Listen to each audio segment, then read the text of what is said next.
Okay, we're back. Matgen110. We're looking at review chapter 5 and 6. And we're looking at page 5 and 6. What a coinky dink. So let's get started. Factoring. We're factoring. We're taking a second degree trinomial and breaking it down into a first degree binomial times a first degree binomial. So I want to make this look like that, like a binomial times a binomial. And so what we do is when it's 1x squared like this, it's not that difficult, but we want to take a look at negative 18. And so we're going to look at anything that multiplies to be negative 18. So negative 1 and 18, negative 18 and 1, negative 2 and 9, negative 9 and 2, negative 6 and 3, negative 3 and 6. That's our list of suspects. Now we have to find out who done it. The way to find that out is which one of these combinations adds up to positive 17x. And so it turns out, boom, baby, I nailed it on the first one. That adds up to negative 17. Don't get that mixed up. That's his twin brother, but he has a mustache. That's not who did it. All right? It's this one because it's positive 17. That's negative 17. That's 7. That's negative 7. That's negative 3. That's positive 3. So the only one that multiplies to be negative 18 and adds to be positive 17 is 1 minus 1 plus 18. And we're done. All right? 23 and 24 are more difficult. And the reason they're more difficult is they have this leading coefficient of like 5 and this leading coefficient of 3. So if we want to do this, we're going to have to do what's called the AC method. And the reason that's called the AC method is because ax squared plus bx plus c. You take this thing a times this thing c. So 5 times negative 4 gives you negative 20. And now we're going to go back to what we were doing there. List of suspects for negative 20. What adds up to be positive 1 but multiplies to be negative 20. So let's take a look. Negative 1 and 20, negative 20 and 1, negative 2 and 10, negative 10 and 2, negative 5 and 4, negative 4 and 5. So let's look down that list and see, do any of them add up to 1? If none of them add up to positive 1, then it's prime. But 19, negative 19, 8, negative 8, negative 1, 1. There it is. Winner, winner, chicken dinner. Negative 4 and 5 multiply to be negative 20, but add up to be 1. All right? Now, here comes the tricky part. We're not done. Normally, when we have just an easy factoring problem, when it's 1x squared like that, we're done. When we find that, we're done. Here, we're not done. What we're going to do is I'm going to need you to think back all the way to chapter 2 where you did substitution and replace 1x with negative 4x plus 5x, all right? We're going to still leave the negative 4 alone, and we're going to still leave the 5x squared alone, all right? And now let's take a look at this. We got 1, 2, 3, 4 terms, right? Well, we just did factoring on the last video on the page before. Factor by grouping. So that's how we end this problem, is factor by grouping. Whenever you're doing the AC method, factor by grouping is the end. So we factor out an x, 5x minus 4. These are relatively prime. There's nothing that goes into 5x that also goes into 4. So there's a standby. 1. I can always factor out 1. That is the standby GCF, greatest common factor. And now we got a 5x minus 4 and a 5x minus 4. Pull that out. And we're left with x plus 1. Right? Everybody's seen that? So, not an easy problem. Let's take a look at this. We got 3 times 7, AC method again, because we can't get rid of this. It's because this leading coefficient is a 3. If that's a 1x squared, it's much, much easier. It's not, though. It's a 3, and we can't factor it out. So we do 3 times 7. That's 21. And now this is a tricky one because you want multiplies to be 21, but adds up to be a negative 22. So our suspects both have to be negative. Negative 1, negative 21. Negative 3, negative 7. Fortunately, there's not a lot of suspects. It's got to be one of those two if it's factorable. And it is factorable because look. Negative 1 and negative 21 multiplies to be positive 21, but adds up to be negative 22. So now we're going to substitute that in. Doesn't really matter which one you put first and which one you put second. It will work either way. So if I would have written negative 21 minus 1x, that still would work. I didn't. I wrote it like this. Okay. So now we got 1, 2, 3, 4 terms. So let's, here, let me put a little divider there. Let's factor by grouping. So we factor, what can we factor out of the first two? That would be an x.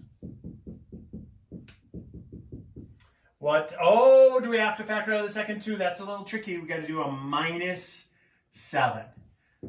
The 7 is the greatest common factor, but we got to factor out a negative 7 because we want the 3 to be positive and the 1 to be negative. So because we want that sign flip, I want that to be a positive so it matches that, and that to be a negative so it matches that. I had to factor out a negative 7. All right, and then we factor out the 3x minus 1.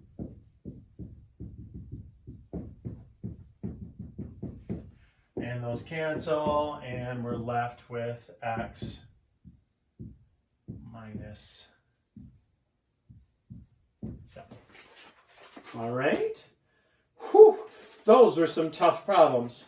We're due for some easy problems then. So let's take a look at the next two factoring problems are easy peasy lemon squeezy compared to those factoring problems. So let's take a little peek at that. 25 and 26. 49m squared minus 225. And 36x squared minus 121. And then 27 we'll put over here. And that's already factored for us. Oh, they did the fun part. They left us the easy part. All right. So look, this is factoring. This is a perfect square minus a perfect square. The difference of two perfect squares. So it says factor by difference of squares. And it'll say that on the test. And it's open book, so you get to use the reviews. So now look, you take the square root of 49m squared. What times itself gives you 49m squared? Well, that is 7m. And that's your first term and your first term.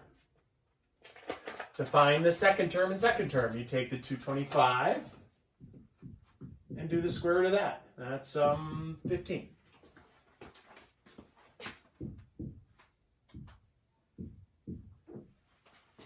Now, there is no middle term. There's no m term. And so that means we want it to cancel off. And the way you get it to cancel off is these have to be conjugates. One with a plus there, one with a minus there. Those are conjugates. And so if we multiply that out and multiply that out and add them together, it would be 0m. That's why it's not showing up. And you're done. That's it. You factored. So look, let's do this one in monochrome here. Just black. What's the square root of 36x squared? That would be 6x. That goes there and there. What's the square root of 121? That would be 11. That goes there and there. And then 1 plus and 1 minus, and you're done. Done. All right. 27, we are looking at that. And so this is interesting because you learned this a long time ago. 0 times anything is 0. But that is a biconditional, meaning that if I multiply by 0, I get 0. But if I get 0 through multiplication, one of the factors has to be a 0. So this is what we do. We say x minus 6 is equal to 0. X minus 2 is equal to 0. And now we go back to week 1, where we were solving one-step equations, and we solve it. So x is equal to 6. That's one solution.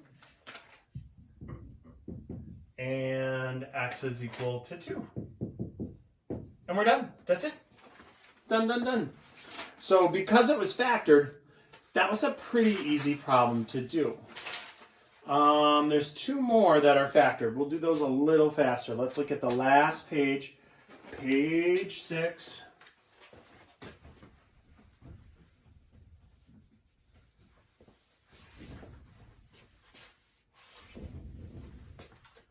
All right. So review chapter 5-6, page 6. We are solving equations that are already factored. So check it out. 29 x plus 9, 7x minus 1 equals 0. All right, so these are already factored. And then the last 30 through 34, we're going to have to factor and solve ourselves, okay? So this is already factored for us. Basically what we're going to do is we're going to take each one of these pieces and set it equal to 0. So x is equal to 0, that kind of solved itself. X minus 7 equals 0, that only requires one step. Add 7 to both sides. So x is equal to 7. And again, you could have probably done that just from looking at it. That was 0. 7 would make that be 0. This one, a little tougher to see because they've got a coefficient on there other than 1. So we got 2x equals 5 and then divide by 2. And so x is equal to 5/2. So that one is a little tougher, all right? 3 answers. There's 3, this is a 3rd degree equation, so there's 1, 2, 3 solutions. This one, that 3 doesn't do anything. I mean, just disregard that. If you multiplied it in and made it 3x plus 27, it'll still work out, but you're doing it the hard way. Leave it factored and just disregard it. So x plus 9 is equal to 0, and 7x minus 1 is equal to 0. Because this 3 is out there, I'm going to figure out what makes this be 0, and when I multiply it by 3, it's going to still be 0. Same here. I'm going to figure out what makes this be 0, and then 0 times this, it's still going to be 0. So that's why you get to disregard the 3. This had an x on it. That's why we didn't get to disregard it, all right? So minus 9, x equals negative 9 is one solution. And add 1 and divide by 7. Don't get bunged because it's a fraction. It's fine. Answers can be fractions. All right? Okay, let's look at number 30. We got to bust out our sweet factoring skills. So we look at that. And now, if it's a trinomial, we usually, figure out what multiplies to be the last thing, adds to be the middle thing. If it's only 2 things, one of 2 things is going on. Either it's a difference of 2 perfect squares, or you factor out the greatest common factor. Well, 5 is not a perfect square, so this is not the difference of 2 perfect squares. What we're going to do here is GCF. What is the GCF? Greatest common factor factoring. So the biggest thing that will come out of both of those is an x. I put the x down, I do an empty set of parentheses. Whatever I write there, I put underneath each term, reduce it, and now I've got it into its 2 pieces. So x is equal to 0, that's one solution. X minus 5 is equal to 0, I add 5 to both sides. X is equal to positive 5. You can always check. Every one of these problems can be checked. I could pop 0 in there, 0 squared minus 5 times 0 is 0. I pop 5 in there, 25 minus 5 times 5, 25 minus 25 is 0. So, all right. Let's do the last problems on the review. Almost done here. 31 is 25x squared minus 49 equals 0. 32 is x squared minus 14x minus 15 equals 0. 33 is x squared plus x minus 12 equals 0. And so we'll work these out, and then I got to erase the board because that last one's going to take some room. All right, so let's see. This is a perfect square minus a perfect square. So the difference of 2 perfect squares. We take the square root of 25x squared. That's 5x. 5x and 5x. We take the square root of 49, that's 7. 7 and 7. 1 gets a plus, 1 gets a minus. We set them both equal to 0. And then we solve. So minus 7, 5x equals negative 7, divided by 5. X is equal to negative 7/5. That's one solution. Add 7, divide by 5. X is equal to 7/5. That's our other solution. This one, it has to multiply to be negative 12, but add up to be positive 1. So let's build our list of suspects. We got negative 1 and 12, negative 12 and 1, negative 3 and 4, negative 4 and 3, negative 2 and 6, negative 6 and 2. Oh, it's everything that multiplies to be 12, but only one of them did it, this one. So x minus 3 times x plus 4 is equal to 0. So we got what? What would make that be 0? Let's do it without the work here. Just 3, right? And what would make that be 0? Negative 4, correct? And so if you want, you can set it equal to 0 and subtract 4 from both sides, add 3 to both sides. That's fine. But if you want to just shortcut it, that's also fine. Multiplies to be negative 15. So that's negative 1 and 15, negative 15 and 1, negative 3 and 5, negative 5 and 3. That's everything that multiplies to be negative 15, but only one of them did it. That's this one. X minus 15 and x plus 1, because that adds up to positive 14, not negative. That adds up to negative 14, winner, winner, chicken dinner. That adds up to 2, that adds up to negative 2. It's got to fit both criteria. Multiplies to be that number, adds to be that number. And then we get x is equal to 15. That makes that 0, and x is equal to negative 1. All right. Let's look at that last one. This one is by far the hardest problem on this review. I don't think this one made the test between me and you. So we'll work it out for you, just so you know what's going on. But I don't get too worried about this showing up on the test. So the width of a rectangle is 5 less than the length. So what does that mean? Let's draw ourselves a pretty picture. We got the width is x, the length is x, the width is x minus 5. And so area of a rectangle, area is equal to length times width. And so they tell us the area is 24. Find the dimensions. So what we have going on here is x times x minus 5. That has to equal 24. That was length times width is equal to area, all right? So we wrote this out, length, width, area. Now, we're not done. You can't say, oh, it's factored, just set them equal to 24. No. So it's going to be equal to 0. So look, we have to do the distributive property. We got to red row over that 24 over. And now, again, you might ask yourself, well, why are you doing that? Why are you moving stuff to this side? Well, it's a second degree equation. So because it's a second degree equation, we're going to use factoring to solve it. So we're not trying to, when it's first degree, then we're trying to get it all by itself, isolate the variable, get 1x equals. When it's a second degree, we have to factor before we do the isolations. So multiplies to be negative 24, negative 1 and 24, negative 24 and 1, negative 2 and 12, negative 12 and 2, negative 8 and 3, negative 3 and 8, negative 6 and 4, negative 4 and 6. Woo, that's a lot of stuff. This one did it. Now, that question has come up. I've had students say, I knew it was 8 and 3. I knew it was 8 and 3. I knew it was x minus 8 and x plus 3. Do I have to do all this? And the answer is no. I'm doing this to explain it to you. If you've got it and you're good at factoring, you can figure out what multiplies to be that and has to be that without any work, just by writing it down. Have at it. That's fine. So x minus 8 is equal to 0. X plus 3 is equal to 0. And we got add 8. X is equal to 8. Or x is equal to negative 3. Only this doesn't make any sense at all. It's a length.